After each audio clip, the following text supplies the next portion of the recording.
दर्शक एवं श्रोताबिंदु सबाइके आमार आंतरिक शुभेच्छा। आमी डाक्तार धीरेन्द्रनाथ हालदार आज के हठात् करे चोख उठे गेले जे যন্ত্রণা সেই সমস্যাটা নিয়ে আমি কিছু কথা বলবো। চোখ উঠা ইংলিশে বলে কনজাংটিভাইটিস। তো এই চোখ উঠাটা হঠাৎ করে আপনি দেখা যাচ্ছে চোখ লাল হয়ে যাচ্ছে, চোখের ভিতরে চুলকাচ্ছে। এই যে সিচুয়েশনটা ক্রিয়েট হয়, এই সিচুয়েশনটা সাধারণত হতে পারে সেটা ভাইরাল ইনফেকশন হতে পারে ব্যাকটেরিয়াল ইনফেকশন কিংবা অ্যালার্জি ইনফেকশন অথবা কেমিক্যাল ইনফেকশন। চারটি প্রক্রিয়া কিন্তু আমাদের চোখের এই হঠাৎ করে চোখ ওঠা বা কনজাংটিভাইটিস এই রোগটা হতে পারে।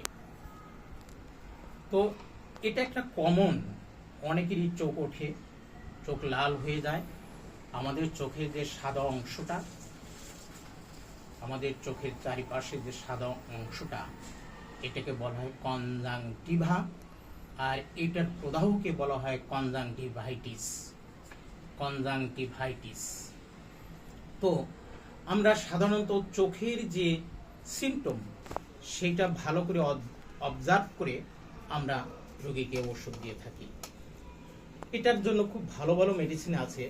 যদি ভীষণ চোখ চুলকায়, চোখ যদি ডলে, পেশেন্ট যদি চোখ ডলে, যদি বলে ডলতে ইচ্ছা করে, চোখের ভিতরে চুলকাচ্ছে, চোখে পানি পড়ছে, এই যে সাইন সিমটম, এর জন্য আপনি ইউফ্রেশিয়া, আমাদের একটা মেডিসিন আছে, ইউফ্রেশিয়া মেডিসিনটা অ্যাপ্লাই করা হবে। তারপরে আরও ভালো ভালো মেডিসিন আছে, বেলাডোনা, পালসেটিলা, হিপারসাল, আর্জেন নাইট্রিকাম। এই ওষুধগুলো অত্যন্ত ভাইটাল মেডিসিন ফর কনজাংটিভাইটিস। সুতরাং আমরা চোখ উঠা নিয়ে আমরা চিন্তা করব না, ঘাবড়াবো না। আমরা হোমিও ডাক্তারের কাছে গেলে আমরা একটা খুব ভালো ট্রিটমেন্ট, চোখের এই চিকিৎসাটা কিন্তু হোমিওতে খুবই ভালো রেজাল্ট দেয়।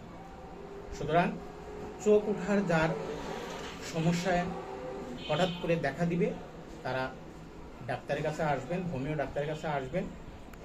আপনি দেখা যাবে ডাক্তার সাইন সিমটম দেখে সঠিক ওষুধটা দিলে আপনি উপকৃত হবেন, আপনি ভালো থাকবেন, আস্তে আস্তে চোখ স্বাভাবিক হয়ে আসবে। আর যে ওষুধগুলোর নাম বললাম কমন ওষুধ, এগুলো বাসায় রাখবেন। আমার ভিডিওটা যদি ভালো লাগে আপনারা লাইক করবেন, আপনারা আমার শান্তিনিকেতন হোমিও ক্লিনিকে নক করবেন। কোনো সমস্যা হলে আমি হেল্প করব। সবাইকে আমার আন্তরিক ধন্যবাদ।